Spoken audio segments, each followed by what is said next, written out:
Pemerintah terus mendorong transisi energi nasional melalui pemanfaatan gas bumi sebagai sumber energi utama untuk rumah tangga. Langkah ini menjadi bagian dari strategi jangka panjang Indonesia menuju swasembada energi sekaligus menekan ketergantungan terhadap impor liquefied petroleum gas atau LPG bersubsidi.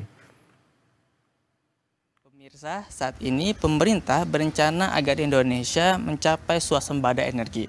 Salah satu cara yang digunakan adalah menggunakan gas bumi sebagai konsumsi rumah tangga. Saat ini saya berada di daerah Cakung, Jakarta Timur untuk melihat aktivitas warga menggunakan gas bumi di dalam konsumsi rumah tangganya. Kita lihat bagaimana penggunaan gas bumi di dalam rumah tangga seperti kompor untuk memasak air ataupun penggunaan sehari-hari lainnya. Mulai dari penggunaan energinya, harga, efisiensi, dan juga apakah ini berbahaya atau memang lebih efektif daripada penggunaan konsumsi atau energi yang sebelumnya digunakan.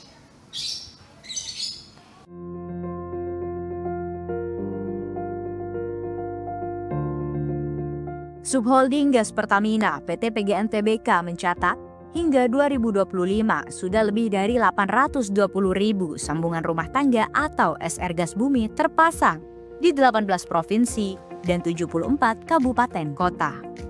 Kehadiran jaringan gas bumi atau Jargas ini bukan hanya mempermudah akses energi bersih, tapi juga menjadi solusi penghematan subsidi negara yang selama ini tersedot untuk LPG. Dalam catatan PGN, Jargas rumah tangga telah menyumbang penghematan subsidi negara hingga 1, triliun rupiah per tahun. Dadang Sudana, salah satu warga Kecamatan Cakung, Jakarta Timur, pengguna gas bumi rumahan selama kurang lebih 5 bulan, mengatakan telah merasakan manfaat langsung dari penggunaan gas bumi dalam rumah tangga. Pemirsa, saat ini saya sudah berada di rumah Pak Dadang, salah satu warga di Kecamatan Cakung, Jakarta Timur yang sudah menggunakan gas bumi dalam konsumsi rumah tangganya. Halo, selamat siang Pak Dadang. Selamat siang. Pak, boleh dijelaskan Pak bagaimana awal Bapak menggunakan gas bumi di dalam konsumsi rumah tangga, mulai dari sosialisasi di RW, RT, dan juga akhirnya Bapak memutuskan untuk mendaftarkan diri Pak? Oh ya, pertama kalinya sih memang kita didata oleh waktu itu sekretaris RW ya, saya ditawarkan bahwa ini ada pendaftaran pasang gas alam ya, LPG PGN dari PGN. Kemudian saya mungkin pada saat itu orang masih jarang yang mau. Kemudian saya mendaftarkan diri. Itu setelah daftar lama baru ada sosialisasi selanjutan. Nah, udah berikutnya terus udah ada kontraktor yang datang ke sini kemudian dipasang. Menurut Dadang, penggunaan gas bumi memberikan kenyamanan dan efisiensi. Namun, dari sisi biaya, diakui Dadang ada perbedaan.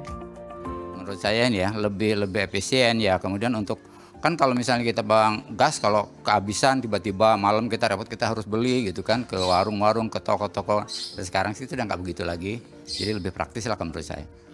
Kalau untuk harga yang dikeluarkan Pak? Kalau untuk harga memang lebih mahal sih. Jadi banding contoh ya paling gampang nih dihitungnya, saya biasanya kalau 1 bulan tuh pakai gas paling banyak 2 atau 3 lah. 3 tuh kalau 20 kan berarti cuma 60. Nah, sekarang ini bisa sampai 100 kurang lebih rata-rata, tapi ya kayak gitu. Program Jargas sejalan dengan upaya pemerintah mengurangi ketergantungan terhadap LPG impor.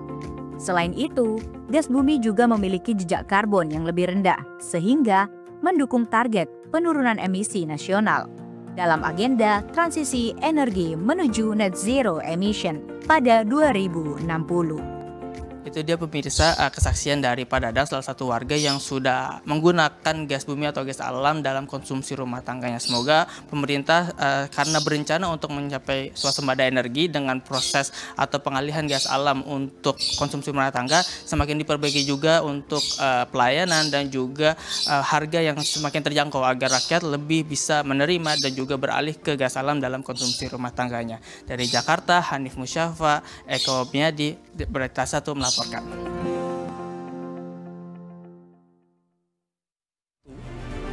juta sampai 1 juta barel per day. Hebat sekali waktu itu negaranya.